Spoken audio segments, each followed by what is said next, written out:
અમે બનાવી રહ્યા છીએ પાત્રા, તો એના માટે તળી રહ્યા છીએ અળવીનો પત્તો.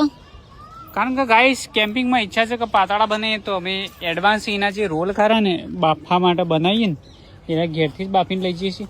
એટલા માટે હવે એડવાન્સ તૈયારી જુઓ. અને અમે મોસ્ટલી જે પાતળા બનીએ છીએ ને એ બધા ઘેર જ આપણે જે ગોટાની અંદર નાખવાનું જે મોસ્ટલી ખરું ને એ આપણે ઘેર જ વાયેલા છે. આટલા તોડ્યા છે ને પિયાબેન હજી તોડી રહ્યા છે.